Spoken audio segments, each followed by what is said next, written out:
Hello students, welcome to my channel. तो आज मैं आपको चैप्टर नंबर 3 मैट्रिसेस की एक्सरसाइज 3.2 का क्वेश्चन नंबर 14 करवाने जा रही हूँ। तो क्वेश्चन नंबर 14 में हमें दो पार्ट्स दिए हुए हैं, ठीक है। दोनों पार्ट्स में हमें बोला है कि शो करके दिखाओ कि ये जो लेफ्ट हैंड साइड है ना, ये राइट हैंड साइड के इक्वल नहीं है, ठीक है। अब यहाँ पर ध्यान से देखिए, आपके पास ये मैट्रिक्स दे रखी है। मान लीजिए आपकी ये ए मैट्रिक्स है और ये बी मैट्रिक्स है, ठीक है। अब यहाँ पे भी ध्यान से देखोगे तो ये वाली ही मैट्रिक्स आपकी यहाँ पर है, यानी कि ये कौन सी मैट्रिक्स है, आपकी बी मैट्रिक्स है, ठीक है। और ये कौन सी मैट्रिक्स है, ए मैट्रिक्स है, ठीक। तो यहां से आपको क्या पता लग रहा है कि जो ए बी मैट्रिक्स है वो इक्वल नहीं होनी चाहिए हमारी बी ए मैट्रिक्स के, ठीक है। तो ये हमें शो करके दिखाना है, ठीक। तो हमने इंट्रोडक्शन पार्ट में किया हुआ है कि मैट्रिसेस के केस में जरूरी नहीं है कि हमारी जो ए इंटू बी मैट्रिक्स है वो इक्वल हो बी इंटू ए मैट्रिक्स के, ठीक है। अब ये चीज हमें यहाँ पर शो करके दिखानी है, ठीक है। तो चलिए सबसे पहले हम लेफ्ट हैंड साइड को लेकर चलेंगे और उसे सॉल्व करेंगे। तो लेफ्ट हैंड साइड में हमें दे रखी है 5 -1 6 7 ये मैट्रिक्स दे रखी है और दिया है 2 1 3 4। तो सबसे पहले हम इन्हें सॉल्व करेंगे इस मैट्रिक्स को, ठीक है। तो चलिए इन दोनों मैट्रिक्स को आपस में मल्टीप्लाई करते हैं। तो यहाँ पर देखिए फर्स्ट रो फर्स्ट कॉलम, तो ये वाला एलिमेंट आएगा आपके पास 10 और ये -1 × 3 -3, ठीक। और ये 5 इंटू, देखिए ये row first row second column, तो यहाँ पर आ जाएगा 5 × 1 5 -1 × 4 -4, ठीक। यहाँ पर आएगा अब सेकंड रो फर्स्ट कॉलम, तो 6 2 = 12 और 7 3 = 21, तो प्लस का 21। Then second row second column, तो 6 1 = 6 और यहाँ पर आएगा 7 4 = 28, ठीक है। तो चलिए इसको सॉल्व करते हैं। तो हमारे पास आएगा 7 1 और ये आ जाएगा आपके पास 33 और ये 34, ठीक है। ये आ गया। अब हम राइट हैंड साइड को सॉल्व कर लेते हैं, ठीक है। राइट हैंड साइड में है हमारे पास 2 1 3 4 और 5 -1 6 7, ठीक है। अब चलिए इन दोनों मैट्रिसेस को हम मल्टीप्लाई करके देखते हैं कि आंसर क्या आता है हमारे पास। तो 2 × 5 10 1 × 6 6, ठीक है। Then first row second column, तो -2 + 7, then second row first column या 15 + 4 6 = 24, then second row second column -3 और ये 4 7 = 28, ठीक है।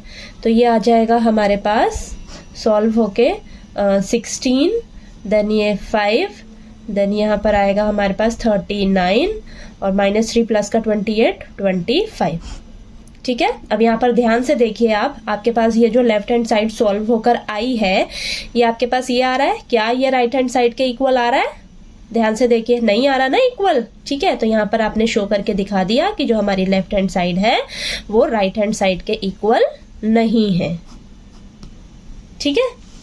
हमारी जो लेफ्ट हैंड साइड है वो राइट हैंड साइड के इक्वल नहीं है, यही हमें शो करके दिखाना था, ठीक है। अब देखिए चलिए इसका सेकंड पार्ट करते हैं। तो सेकंड पार्ट में भी यही कंसेप्ट है। मान लीजिए आपकी ये ए मैट्रिक्स है, ये बी मैट्रिक्स है।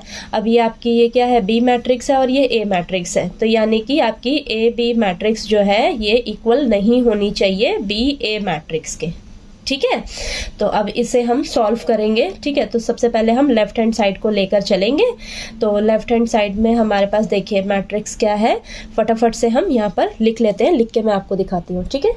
तो ये मैंने दोनों मैट्रिसेस लिख ली हैं, अब इन्हें मल्टीप्लाई करके लिखते हैं फटाफट से। तो फर्स्ट रो फर्स्ट कॉलम, तो यहाँ पर आएगा आपके पास -1 + 0 3 2 = 6, ठीक है। और ये आ जाएगा फर्स्ट रो सेकंड कॉलम, तो यहाँ पर आएगा 1 1 = 1 -2 और ये 3 3 = 9। Then first row third column, तो यहाँ पर आ जाएगा 0 2 1 = 2 3 4 = 12, ठीक है। तो चलिए मैं इसको करके आपको फिर दिखाती हूँ, ठीक है। तो देखिए ये सभी एलिमेंट्स मैंने लिख लिए हैं, ठीक है, मल्टीप्लाई करके। अब इन्हें सॉल्व करते हैं। तो ये हमारे पास आएगा -1 + 0 + 6, यहाँ पर आ जाएगा 5, देन ये प्लस का 1 माइनस का 2 और प्लस का 9, तो ये आएगा 8, ठीक है, सॉल्व होके। देन 2 + 12 14, ठीक है। नेक्स्ट यहाँ पर 0 आ जाएगा, देन -1 1 और ये -1 देन यहाँ पर 0 बचेगा और ये 1। ठीक है, तो हमारी देखिए लेफ्ट हैंड साइड आ गई हमारे पास। ठीक है, लेफ्ट हैंड साइड सॉल्व हो गई। अब चलिए फटाफट से हम राइट हैंड साइड सॉल्व करते हैं।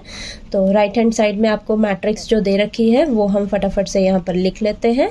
ठीक है, तो यहाँ पर आपको दे रखी है 1 2 3 0 1 0 1 1 0। अब इन दोनों मैट्रिसेस को हम मल्टीप्लाई करके यहाँ पर लिखते हैं। ठीक है,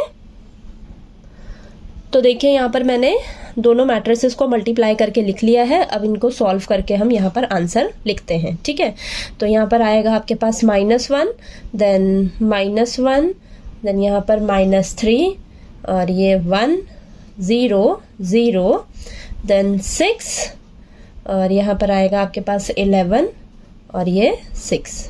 ठीक है, तो ये आपकी राइट हैंड साइड आ गई। ठीक है, अब यहाँ पर ध्यान से देखिए आप, आपकी ये लेफ्ट हैंड साइड ये आ रही है और राइट हैंड साइड में ये आ रहा है आपके पास। ठीक है, क्या ये दोनों एक दूसरे के इक्वल है?